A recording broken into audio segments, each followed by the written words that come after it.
윤석열 대통령이 이제 국회의원 등에 대해서 체포하라고 언급한 적이 없다.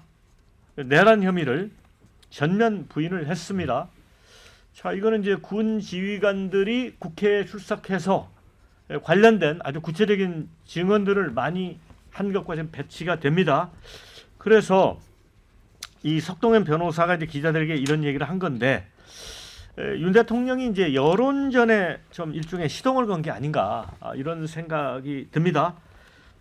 구체적으로 좀 소개를 해드리면, 윤 대통령은 체포에 채자도 꺼낸 적이 없다, 이렇게 얘기했고요.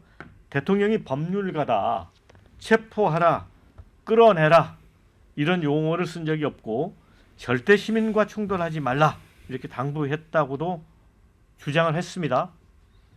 외신 기자 간담회에서도 대통령이 전 세계에 전파되는 기자회견을 통해서 나 내란합니다 하는 내란이 어딨냐 항변하기까지 했습니다. 자, 여인영 방첩사령관, 홍장원 국장원 1차장, 대통령이 문을 부수고 들어가 끄집어내라, 또 체포 명단에 이재명, 한동훈 등 14명이 있었다, 이런 구체적인 진술하고 배치가 됩니다. 먼저 이종원 평론가님, 자, 대통령이 이제 침묵을 지키다가 이제 이 수사가 이제 본격화되니까 40년 직이고 친구죠.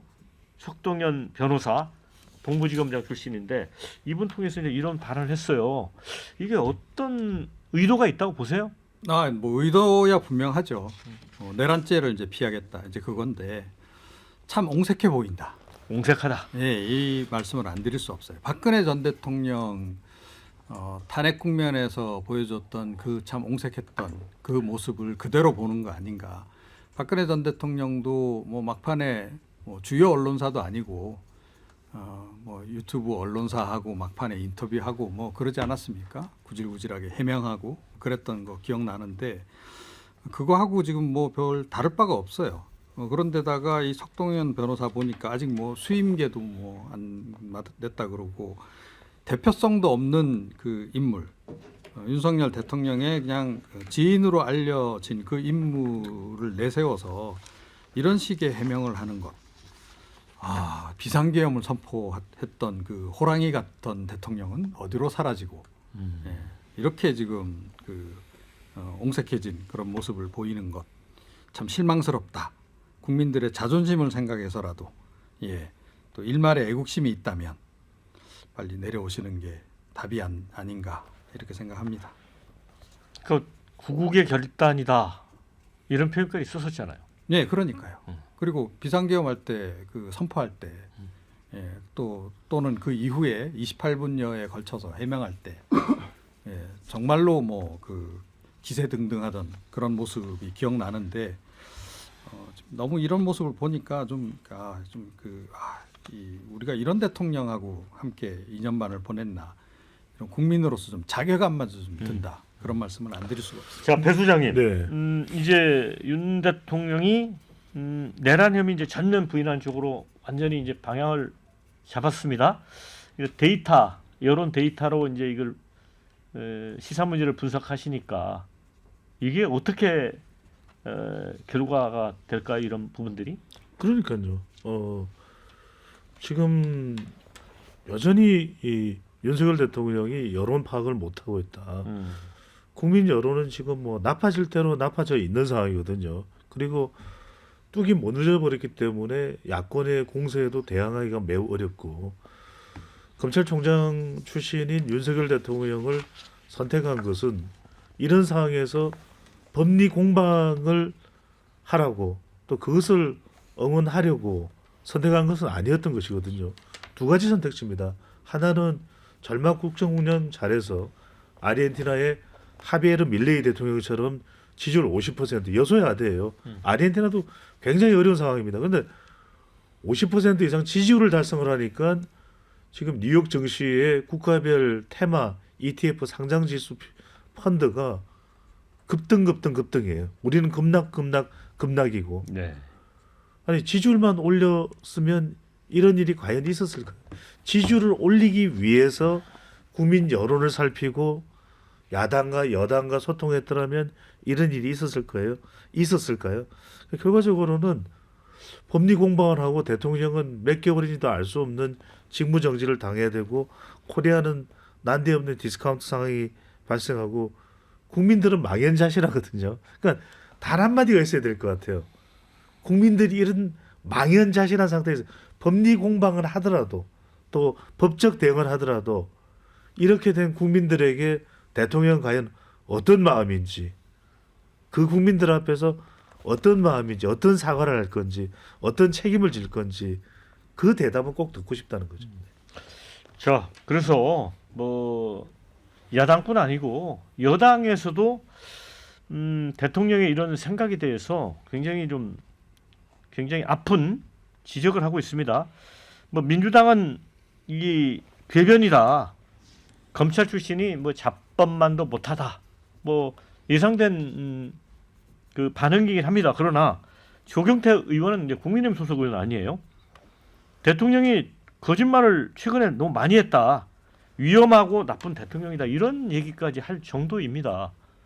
근데 예. 뭐 조경태 의원은 대표적으로 탄핵에 찬성한 의원이고 사실은 헌법재판소에서 탄핵이 기각 결정이 나면 뭐 여당에서 적어도 탄핵에 찬성한 사람들은 역사의 죄인이 되는 겁니다. 그러니까 탄핵을 인용시키기 위한 본인의 어떤 논리라고 생각이 드는데 그것이 무엇이든 자 가짜뉴스가 범람해서 어떤 국가의 중대사가 결정되어서는 안 됩니다. 과거에 박근혜 대통령 탄핵 시국에도 뭐 숨겨놓은 재산이 300조라는 이야기가 있었고 비아그라 약과 관련한 미래 소문이 뉴스가 나왔었고 그리고 외국에 나가면 그 병기를 뭐 자기가 원하는 병기로 인테리어 개조를 해야지 진행을 했다라는 그런 말도 안 되는 뉴스가 다 있었어요. 그런데 그때 가짜 뉴스가 사실이었던 게 과연 얼마나 있었느냐. 지금 뭐 특수전 사령관이나 이런 분들이 와가지고 국회에서 이야기를 하지만 그때도 고영태, 장시호 발언이 있었습니다.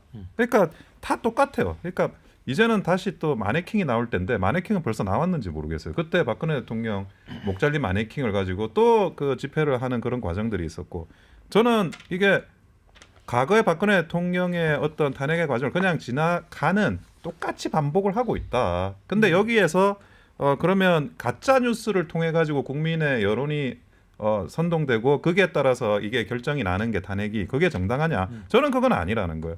자, 무엇이 가짜가 있다 그러면 그거는 당연히 반박을 해야 되는 거고.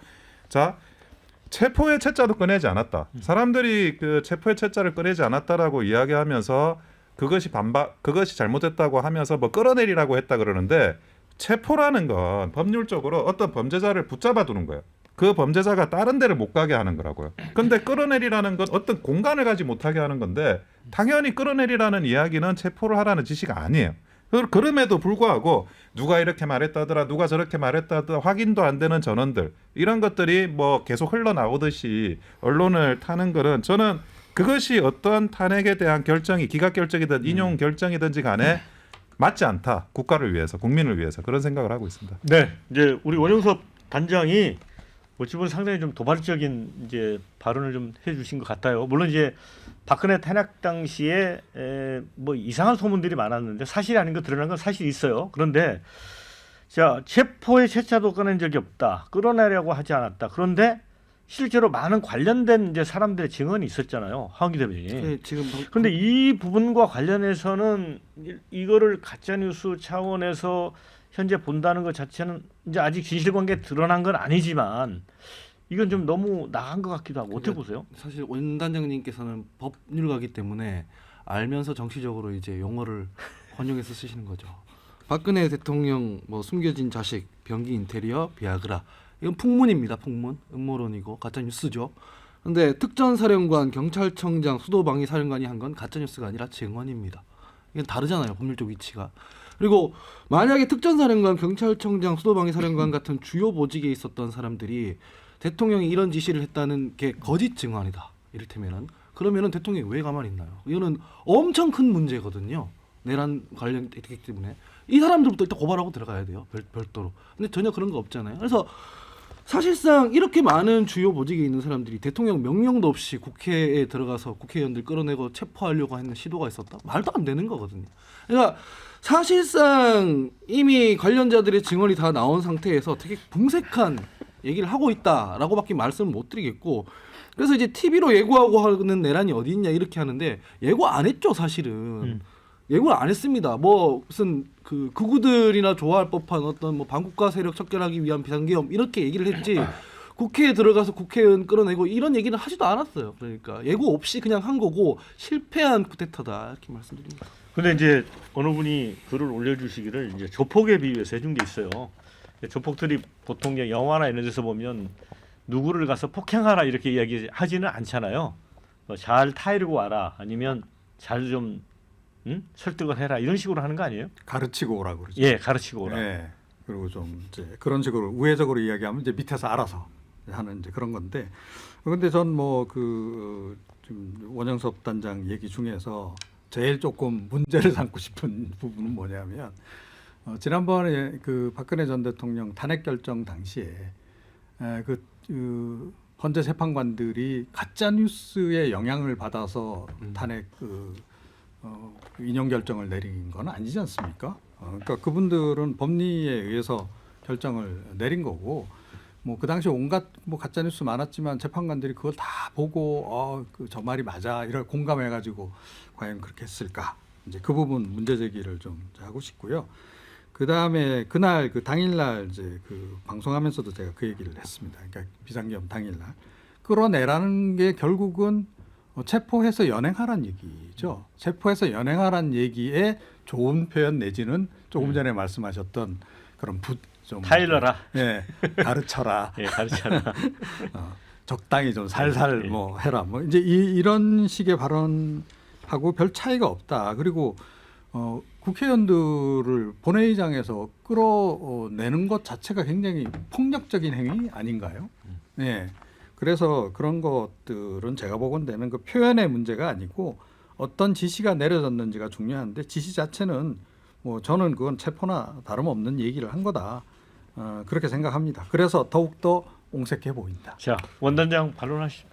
그렇게 많은 사람들이 자기가 뭐 아까 말씀하신 대로 증언이라고 지금 이야기를 하는데 그 뭐 녹음 파일 하나 나오지 않고 있어요. 그리고 그거를 본인의 그런 어떤 맥락에서 그거를 만들었는지에 대해서도 이거는 수사기관에서 밝혀야 되는 부분이, 그거를 파편적으로 지금 추출해가지고 지금 그 언론에서 지금 공개를 하고 있는 거거든요. 그리고 질문이라는 게 국회의원들이 뭐 질문했다는 게 그 질문이 어떤 의도를 갖고 있는 질문이잖아요. 그 질문에 본인이 뭐 그 답을 한 게 그게 전부가 아니다라는 말씀을 드리고, 아까 이제 헌법재판소가 그때 판결한 거는 여러 가지 사유가 있었지만 K재단, 미르재단 이 사건에 대한 수사 기록을 보고 판결을 한 거예요. 나머지는 전부 그 인용 기각이 된 겁니다. 그래서 수사 결과 전체를 통으로 보고 이야기를 한다 그러면 방어권이 보장된 상태에서 그거는 최소한의 어떤 그게 있지만, 그게 여론을 가지고 오도하기 위해서 만들어지고 있는 그런 그 일종의 가짜 뉴스를 당연히 막아야 되고, 아까 이제 그러면 고소하면 되잖아요. 이렇게 이야기했죠.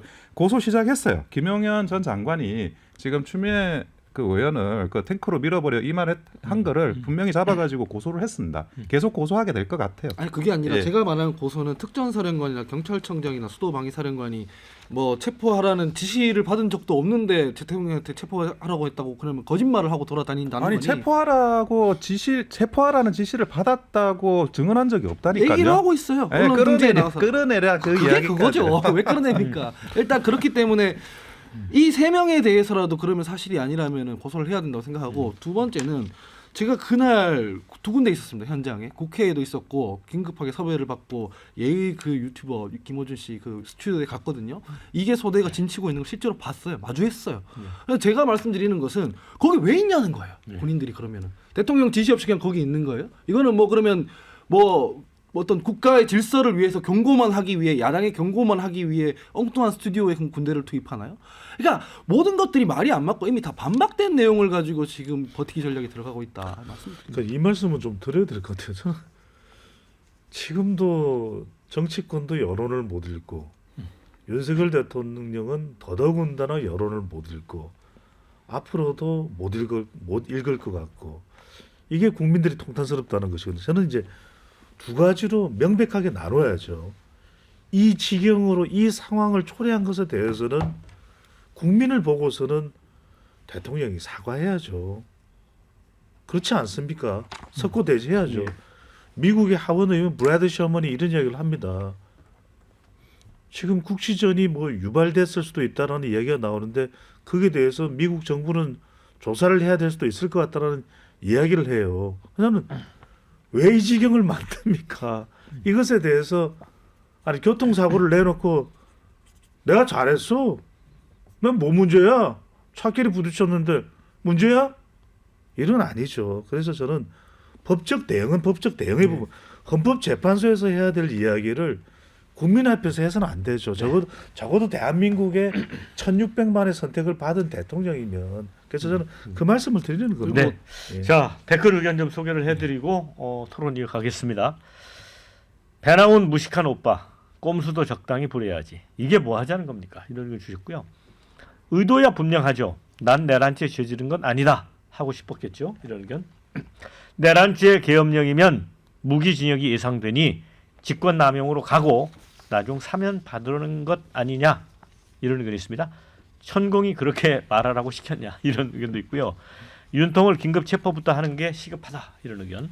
반면에 내란인지 아닌지는 추후 따져봐야지. 반박도 못하냐. 이런 의견 주셨습니다. 지금은 뭘 해도 윤통은 비난받을 수밖에 없을 거다. 이런 의견. 그 외에 대통령은 지금 여론 전쟁 중이다. 답답하다. 이런 얘기가 있습니다. 그런데 이제 이재명 대표하고 윤석열 대통령이 이 적대적 공생관계였다라는 이제 그런 얘기들이 있었는데 사실 이제 이재명 대표가 재판지연의 어떤 그런 모습을 보였었는데 윤 대통령 역시 버티기 전략을 하는 게 아니냐. 그래서 이걸 침대 축구하고 있다 이런 얘기도 하거든요. 요거는 짧게 한번 얘기 들어볼까요? 좀 닮은 꼴이죠. 사실은 따지고 보면. 그러니까 이재명 대표도 지금 뭐 많이 묻혀 있습니다만 사실은 당내 독재 논란이 계속 있었던 거 아닙니까? 그리고 뭐 누가 보더라도 지금 이제 민주당은 이재명의 당이고 1인 체제가 확고하고 그러다 보니까 지금 자연스럽게 또 뭐 차기 대선 가장 유력한 이제 그런 그 상황으로까지 지금 이제 전개가 되고 있는 건데 사실은 이재명 대표가 만약에 혹시라도 대통령이 된다면 이것도 뭐 비슷하게 가는 거 아닐까? 그런 이제 사실은 그 일각의 우려도 지금 없지 않은 상황이고 저도 개인적으로 이재명 대표도 대통령이 됐을 때 과연 어떤 모습일까? 정말 민주적으로 운영할까? 그거에 대한 회의감을 가지고 있는 게 사실입니다.